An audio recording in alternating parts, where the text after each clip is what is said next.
Hey everyone, in this video we show you the easiest way you can grow the most beautiful sunflowers.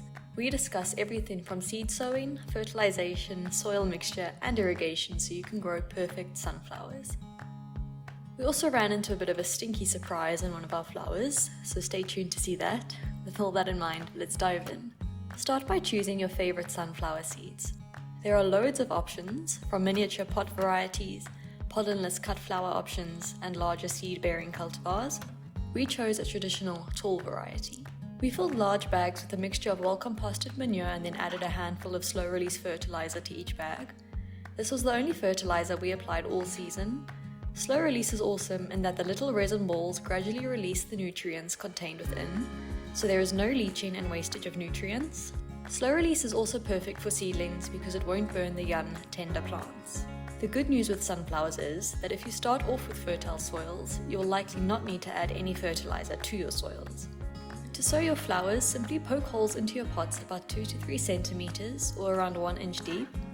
Then cover up with soil and water in the seeds. Use a gentle stream of water so you don't displace any of them.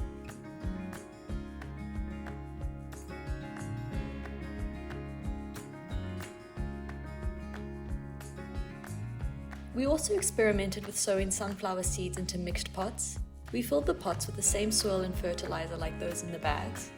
We spaced out the seeds first, then added our peppers to the containers, and after everything was nicely spaced, we planted the seeds in seedlings. Sunflowers also combine nicely with cucumbers and sweet corn, but not so well with runner beans and potatoes, so keep that in mind if you're using sunflowers in mixed beds.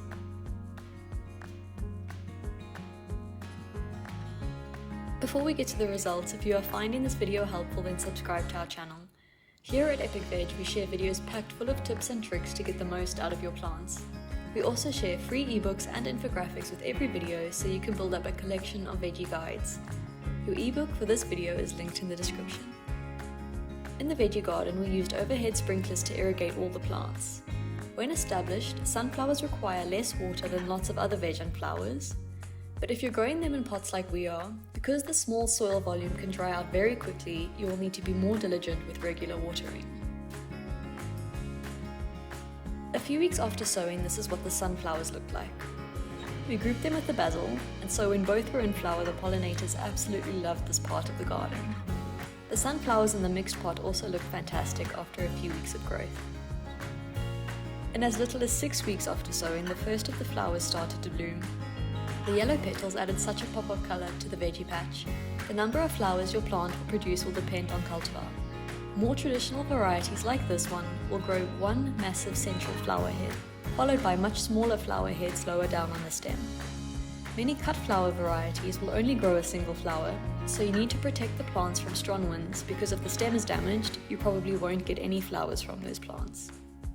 Another factor to keep in mind is lots of cut flower varieties will not produce pollen. So you can cut them and keep them indoors without worrying about pollen stains on your furniture. For our purposes, we love the pollen producers because they reward the pollinators for their much appreciated presence in our garden, and you can see how much the bees love the sunflowers. Fun fact, sunflowers belong to the daisy family of plants called compositae. The flowers of compositae plants are actually a composite of many smaller individual flowers surrounded by a circle of petals at the outside.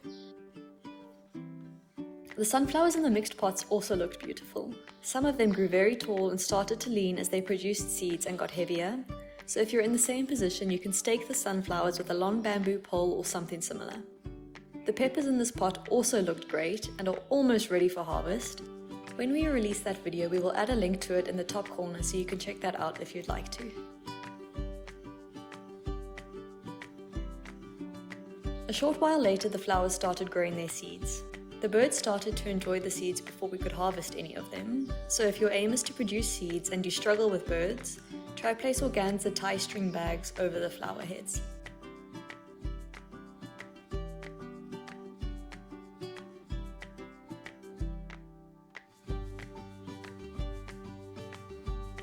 How can anyone see an unwelcome guest in this sunflower?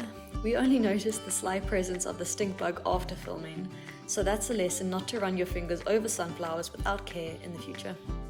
It also makes you wonder what other close encounters we've all had in the garden. No, maybe don't think about it. And that brings us to the end of this video on growing stunning sunflowers in your garden. Remember to check out the description for your copy of our ebook.